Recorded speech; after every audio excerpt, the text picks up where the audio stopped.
Alors, aujourd'hui, nous poursuivons notre chapitre 8 sur les équations et les inéquations. Alors, jusqu'à maintenant, on s'est concentré sur les équations. Aujourd'hui, on va plutôt parler des inéquations. Alors, je rappelle un petit peu ce qu'on a vu précédemment. On a parlé de la notion de solution. On a vu comment vérifier qu'un nombre était solution d'une équation, d'une inéquation. On a donné les règles, ce qu'on peut faire dans une équation, ce qu'on peut faire dans une inéquation aussi, même si on n'a pas trop parlé, ça va être notre sujet d'aujourd'hui. Et puis, la tactique pour résoudre une équation ou une inéquation du premier degré. Donc, je parle tout de suite de la tactique.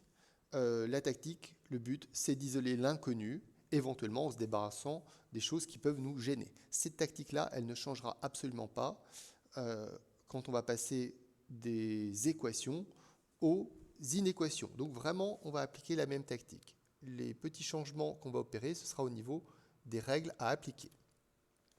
Alors ici, vous avez les exemples déjà notés concernant les résolutions d'équations.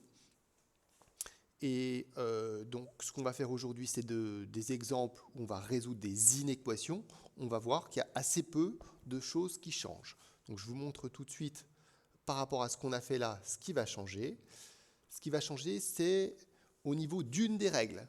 La règle qui concerne la multiplication ou la division. La plupart du temps, en fait, on fait plutôt des divisions dans les résolutions.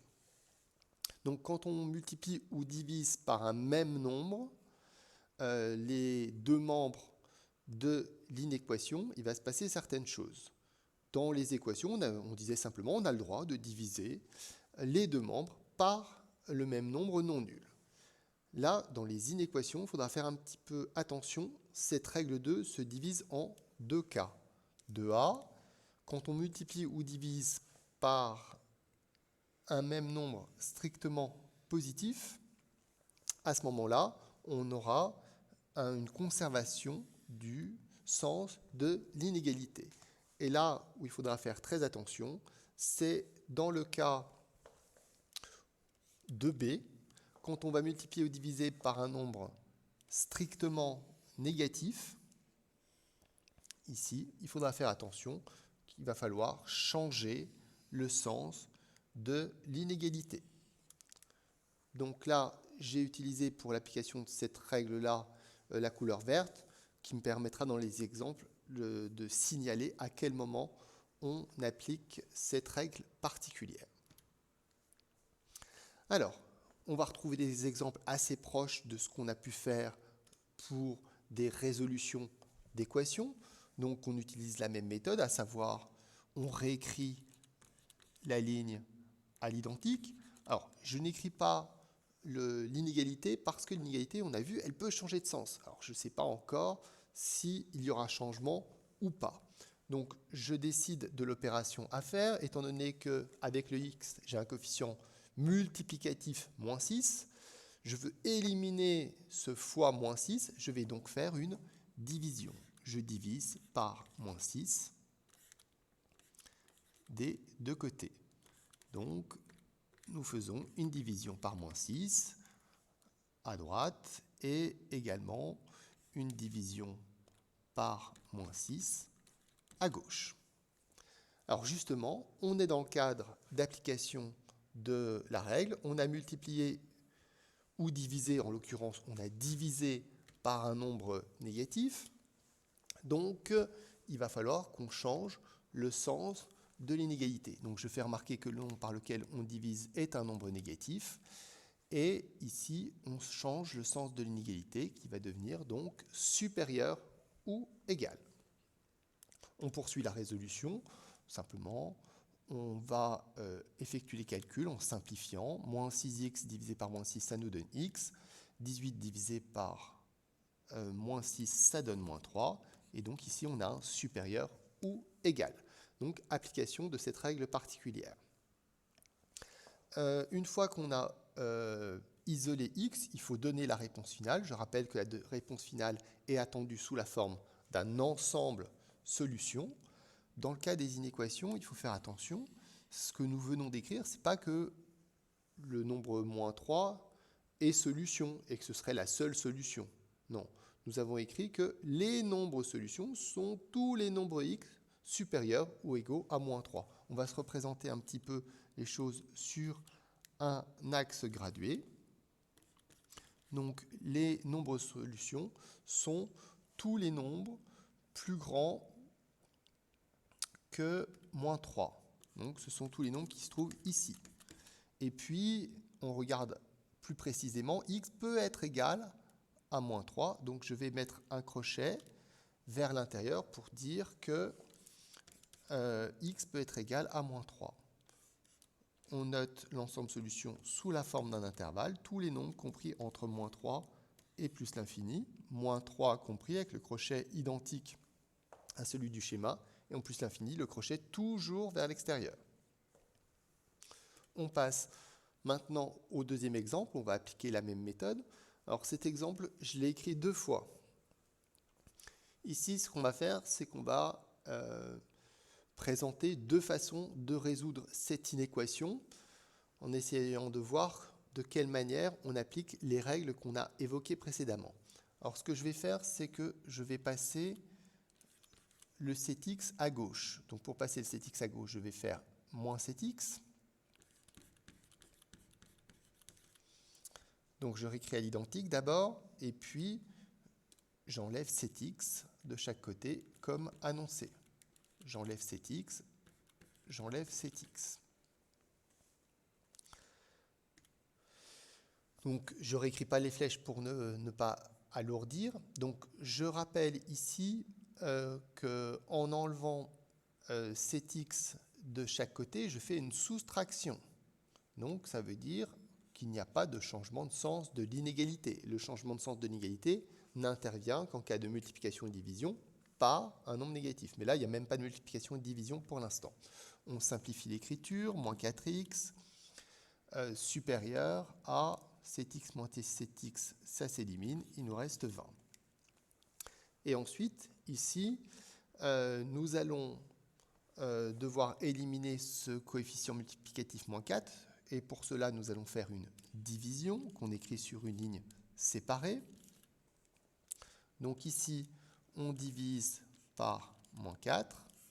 Donc là, comme c'est l'opération sensible, je vais la matérialiser. On divise par moins 4. On divise par moins 4 également de l'autre côté en même temps.